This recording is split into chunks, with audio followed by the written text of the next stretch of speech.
We start the day's other news with the war in Ukraine. Russian President Vladimir Putin says his country has tested a new intermediate-range missile to strike Ukraine.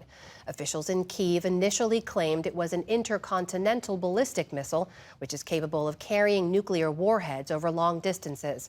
But American officials clarified it was likely a closer-range missile.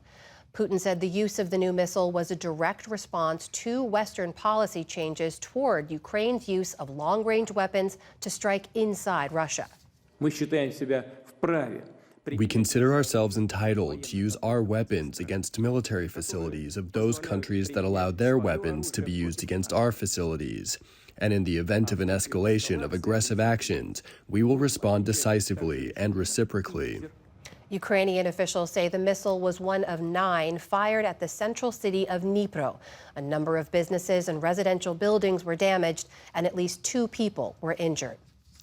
In Brazil, police have indicted former President Jair Bolsonaro on charges of orchestrating a failed coup following his 2022 election defeat. The accusation against the former right-wing leader and 36 others is just the latest legal challenge for Bolsonaro. Brazil's Supreme Court will review the document and decide whether to recommend the findings be sent to the country's prosecutor general, who will then either formally charge Bolsonaro or drop the investigation. Bolsonaro has denied any wrongdoing. The Danish military is closely watching a Chinese ship in the Baltic Sea after 2 major underwater fiber optic data cables were ruptured in recent days. The bulk carrier is anchored in the Sea of Kattegat off Denmark's northeast coast. The vessel, known as the Yipeng 3, was in the area at the time of the ruptures. Finland, Sweden, and Germany have all launched investigations into the damaged cables. Today, Denmark's defense minister said no conclusions can be drawn yet. I look at it very seriously. I'll also start by saying we do not know the extent of the incident yet, whether it is sabotage or something else. But regardless, it is of course a situation that requires a lot of attention. In Beijing today, a foreign ministry spokesman said he had no information about the Chinese ship's specific situation, but he added that he hoped the ship's rights to normal navigation would be protected. In southwestern Iceland, a volcano has erupted on the Reykjanes Peninsula for the 7th time in less than a year. The flow of lava started with little warning late Wednesday near the town of Grindavik, about 30 miles southwest of the capital, Reykjavik. Dozens of nearby houses were evacuated. Officials say the fissure is nearly 2 miles long, but add that the eruption is smaller than a similar one back in August.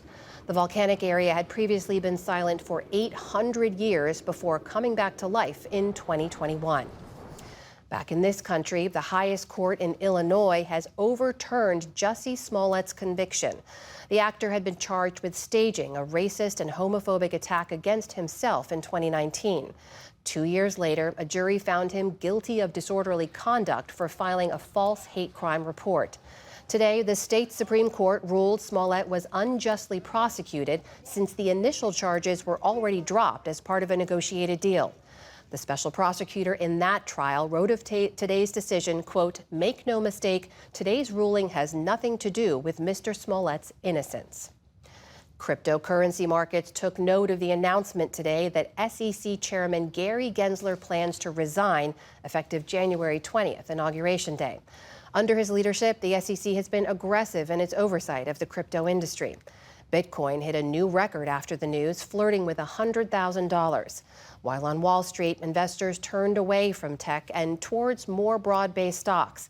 That helped the Dow jump more than 460 points on the day, or about 1%. The Nasdaq added just 6 points, so virtually flat. And the S&P 500 ended in positive territory. And the 2024 National Book Award for Fiction went to a brand new take on an American classic. James by Percival Everett reimagines The Adventures of Huckleberry Finn by Mark Twain, this time from the perspective of Huck's companion, an enslaved man named Jim.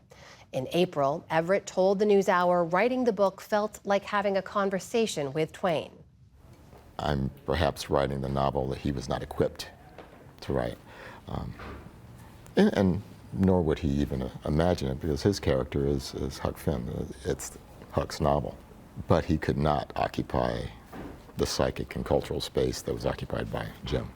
The nonfiction prize went to anthropologist Jason de Leon.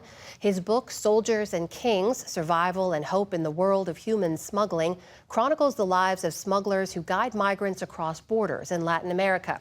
Something About Living by Palestinian-American author Lina Khalaf Tufaha won the Poetry Prize. Young People's Literature honors went to Shifa Saltagi Safadi for Kareem Between, and Taiwan Travelogue by Yang Shuangzi won for Translated Literature. And the country music industry has been honoring its own with some star performances and a few surprises at the 58th Annual Country Music Awards. Rising superstar Shaboozey was left out of the winner's circle, even though his hit, A Bar Song, Tipsy, has topped the Billboard Hot 100 list for 18 straight weeks. Chris Stapleton won the most awards with 3, including Male Vocalist of the Year. And Morgan Wallen was a no-show at the event, even though he topped the nominations list with 7. He only won a single award, but he made it count by grabbing the night's top honor of Entertainer of the Year. Still to come on the NewsHour, how Trump's transition team is ignoring and defying the norms of presidential transfers of power. The Department of Justice tries to force Google to sell its Chrome web browser to break its search monopoly. And a look at the precarious safety record of the military's Osprey aircraft. This is the PBS NewsHour from the David M. Rubenstein Studio at WETA in Washington, and in the West from the Walter Cronkite School of Journalism at Arizona State University.